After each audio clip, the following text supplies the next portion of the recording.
Chapter 8 of The Phantom of the Opera, entitled The Mysterious Brougham, we find that Carlotta has taken ill and that Christine has taken a leave of absence from the opera house. The new management is depressed about all this stuff. It's a chandelier that fell from the ceiling, and it was a freak accident, but nevertheless, it's a liability, and they're not happy with this situation at all. They've reinstated Madame Giry, and Raoul suspects something, and so he goes to Madame Valerius, who's a friend of his and Christine's from their childhood. Christine, she says, is with the Angel of Music, who forbids her to marry anyone. And here we find Madame Valerius referring to the Angel of Music as a he, and we learn that he and Christine have been hanging out for the past 3 months. Raoul concludes that Christine is seeing another man. Later, his brother tells him that Christine has been seen around town in a brougham with a mystery man, and this totally sets off Raoul. He's jealous like crazy. Christine seems to be playing some kind of a game with him, and to unload some of his apprehension and jealousy and anger and all this emotion, he decides to head out to the horse races to help free up his mind and cope a little bit. It's like a coping strategy. Next morning, he gets a letter from Christine. She wants to meet him at the ball, which is on the horizon for that evening.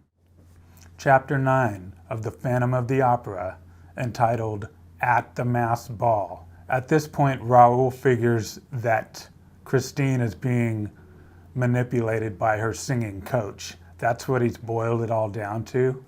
At the ball, Christine finds him, and the Red Death just happens to be there.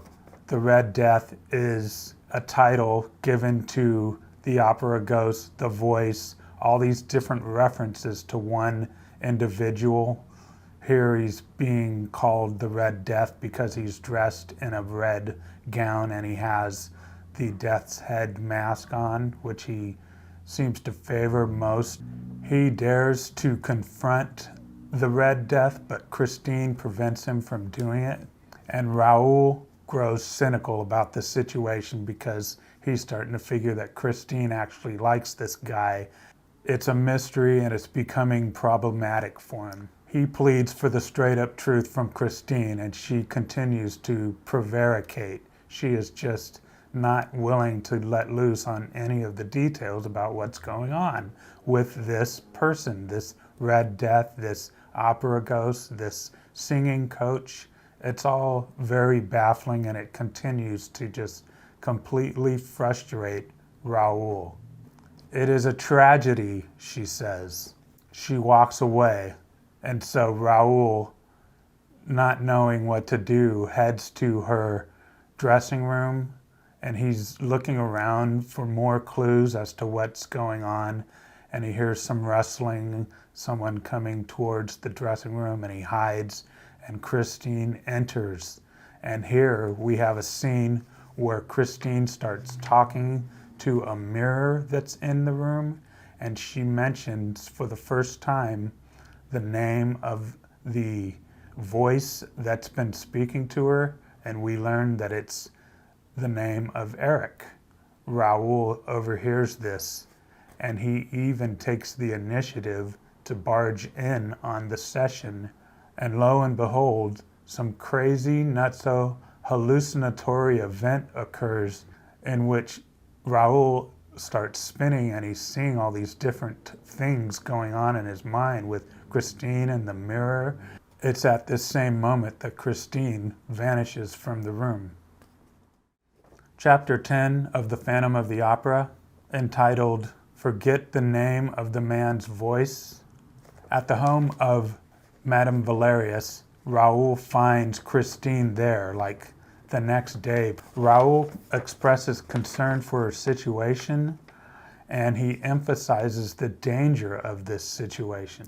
He even goes so far as to make demands of her, and here she starts getting defensive, and she is showing more of this inclination towards having feelings for the mystery man in her life. And what he does is he tells her that he knows the name of the man. He knows it's Eric. And this makes her angry because she knows he's been spying on her. And this is just behavior that she's already experiencing with the ghost. And her emotions at this point in time are just all over the place because she's on the one hand defending the ghost, but on the other hand, she's not expressing the greatest amount of happy exhilaration about her relationship with the ghost. So there's all these different emotions that she's feeling, and she doesn't know how to deal with it.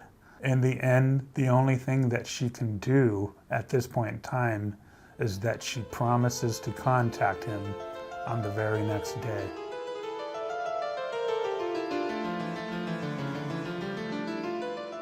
What these 3 chapters sort of present to us is, one, the act of deception.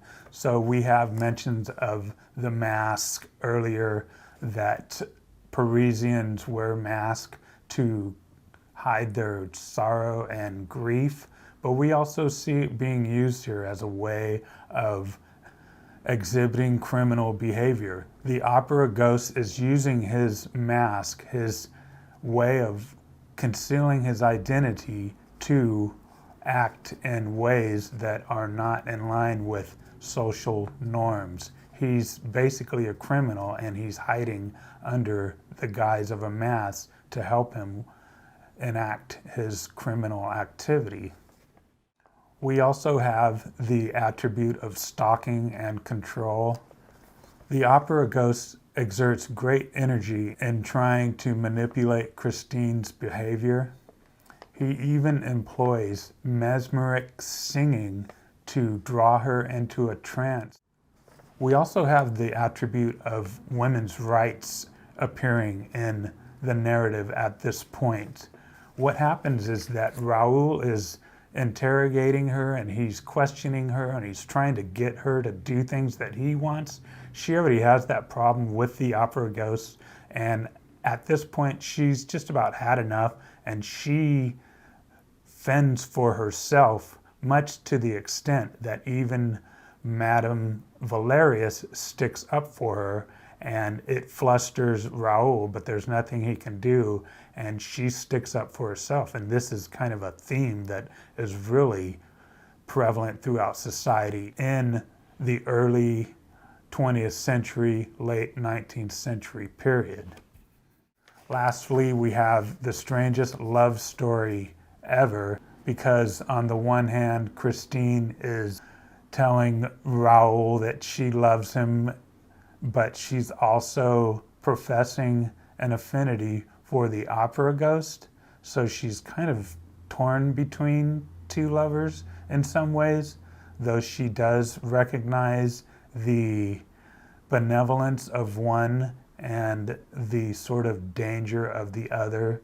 She is nevertheless torn between the 2, though it could be argued that the opera ghost is so threatening that that's part of what's dictating her behavior, so it's not really her fault.